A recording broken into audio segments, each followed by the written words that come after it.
समय इतने में जीव यहां से जाकर के नया शरीर बनाना शुरू कर देता। 3 समय बीच में रहेगा मैक्सिमम, और चौथे समय तो वहां जाके अपना बॉडी कंस्ट्रक्शन नया करना शुरू कर देता। ये जो अपन को भ्रम होता है ना कि किसी का एक्सीडेंट हो गया, उसकी डेथ हो गई तो बाकी की आयु बची रही, फिर वो ऐसे ही हवा में यहां वहां घूमता रहता, इतनी फुर्सत ही नहीं उसको, वो तो यहां से मरण हुआ और वहां जाकर के नया शरीर बनाना शुरू कर देगा। हाँ, ये सब मिथ्या बातें हैं जिन पर अपन जल्दी से विश्वास कर लेते हैं। नहीं, कोई भी जीव मरण करेगा, बिना नई आयु बंधे बिना मरण हो नहीं सकता।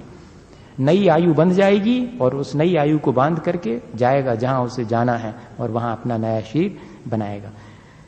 एक समया विग्रह, एक समय वाली गति विग्रह से रहित होती है, हैं?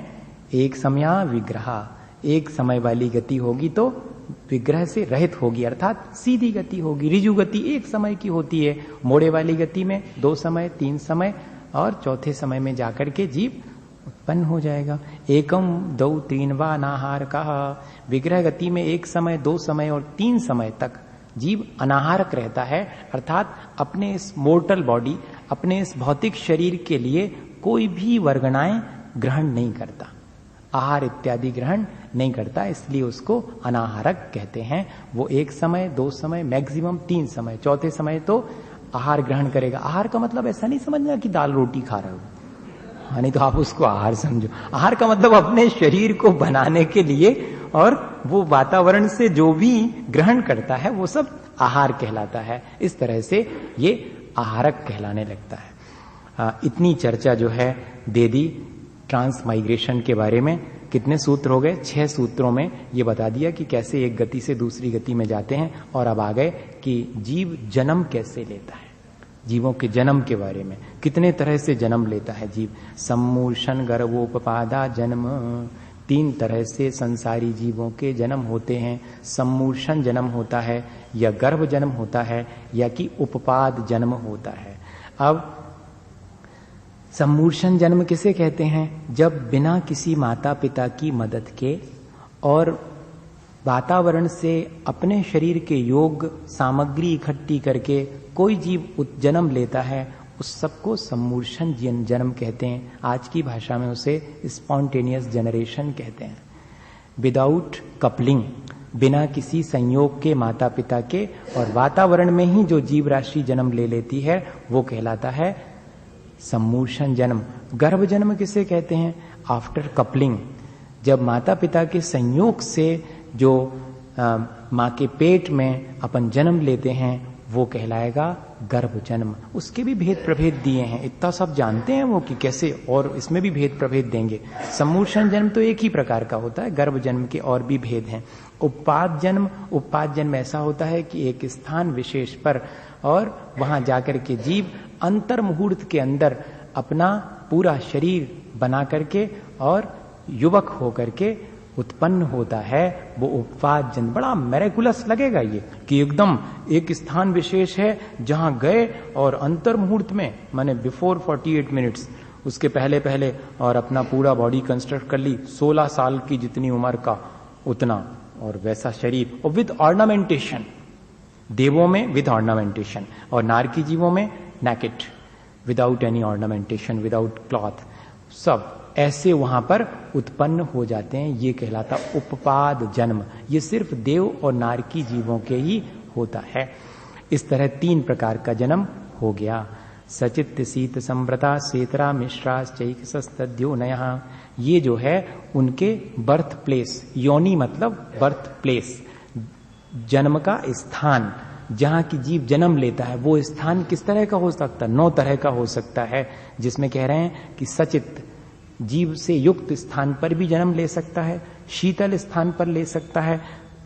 सचित का उल्टा भी कर लो, सचित स्थान है अर्थात जीव से युक्त स्थान पर भी जीव जन्म लेता है, और अचित स्थान ऐसे जहां कोई जीव राशि नहीं, वहां पर भी वो अपना उत्पत्ति स्थान बना सकता है। ठंडे में उत्पत्ति, कुछ जीव हैं जो ठंडे में उत्पन्न होते हैं, कुछ जीव है जो गर्म जगह में उत्पन्न होते हैं, तो शीत और उष्ण दोनों उत्पत्ति स्थान है। कुछ जो है वो कवर अप, अपन सब लोग जन्म लेते हैं तो कवर्ड, समृत है, अपना जो जन्म लेने का स्थान है ढका हुआ है। कुछ जीव हैं जो कि ऐसे ओपन क्लाइमेट में जो है और उत्पन्न हो जाते हैं इस तरह से, तो वो विव्रत कहलाएगा, समव्रत और विव्रत। और फिर इनसे मिला जुला, मतलब सचित्ताचित्त, शीतोष्ण और समव्रत विव्रत, थोड़ा ठंडा गर्म, या कि सचित भी और अचित भी, और या कि ढका और आधा खुला भी है, इस तरह के। तो तीन तीन हो गए, कैसे?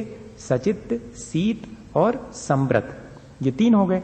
फिर इनसे उल्टे अचित्त, उष्ण और विव्रत, और फिर इनका कंबाइन कर दो इन तीनों को, तीनों के साथ में, तो फिर इस तरह से 9 प्रकार से अपन जन्म लेते। फिर इन्हीं के भेद प्रभेद हो जाते हैं, वो 84 लाख जो योनि बनती हैं, उत्पत्ति स्थान, इन्हीं से उनको डेवलप कर लेते हैं। वो जरा डिटेल है, अपन शॉर्ट में इतना ही समझें। देखने में भी आता है कि ठंडे प्रदेशों में, गर्म प्रदेशों में अलग अलग ढंग से वो जीवों की उत्पत्ति होती है। एक मुनि महाराज होते हैं जो बड़े बड़े संघों में पहले हुआ करते थे, उनको प्रज्ञा श्रवण कहते हैं।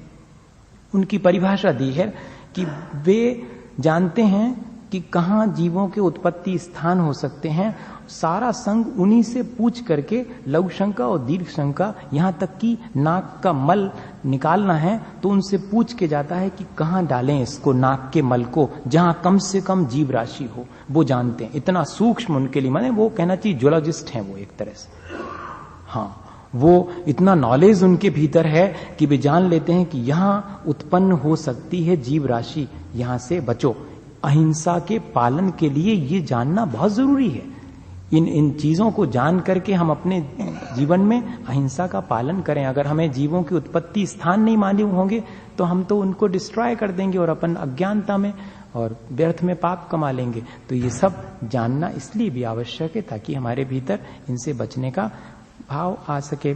और जरायु, जांडस, पोता नाम, गर्भा, जो हमने कहा था कि गर्भ जन्म वाले 3 तरह के होते हैं। जरायुज एक कवच के अंदर जो मांस का बना हुआ होता है, रक्त का, उसके भीतर, जाल के भीतर जो उत्पन्न होने की गर्भ में प्रक्रिया है वो जरायुज कहलाता। अपन सब लोग माँ के पेट में एक कवर, एक हल्की सी झिल्ली, मेम्ब्रेन जिसको कहते हैं, उसके भीतर लिपटे हुए हैं। उसी के भीतर अपन पूरा डेवलप करते हैं अपने आप को, और फिर बाद में उसको तोड़ करके और बाहर निकल आते हैं, या कि बाहर आने के बाद उसको हटाना पड़ता है तब निकल पाते हैं।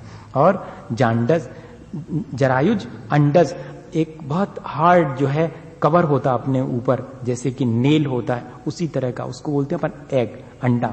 उसके भीतर उत्पत्ति स्थान है, वहां पर जन्म लेते हैं। हालांकि वो अंडा भी गर्भ में से ही बाहर आया है। एक्चुअली हमारे माँ की ओवरी पेट के भीतर है, और वो जो मुर्गी वगैरह है उनके माँ की, उसके बच्चे को पैदा करने की ओवरी, वो अंडा है, वो बाहर आकर के रख देती उसको, उसके भीतर जन्म लेता। इसलिए जितनी ये बाहियात चर्चा चलती ना कि एग जो है वो विदाउट फर्टिलाइजेशन के हैं तो उनमें कोई जीव नहीं है, ऐसा नहीं है। वो तो बिना उसके हो ही नहीं सकता। उसमें जब तक जीव आएगा नहीं तब तक उसकी फॉर्मेशन ही नहीं होगी एग की। तो इस तरह से वो एग भी एक उत्पत्ति स्थान है जहां आकर के जीव उत्पन्न होता है। और फिर तीसरे नंबर पोतज, ये अपन ने देखा होगा, हिरण वगैरह को जन्म लेते देखा, शेर के बच्चों को जन्म लेते देखा, और वो एकदम निकलते हैं, पेट से बाहर आएंगे और दौड़ना शुरू। हाँ, उनके ऊपर कोई कवर भी नहीं होता, ना कोई वो एग होता उनका। वे तो जैसे ही बाहर आते हैं माँ के पेट से और उछल कूद उनका शुरू हो जाता है।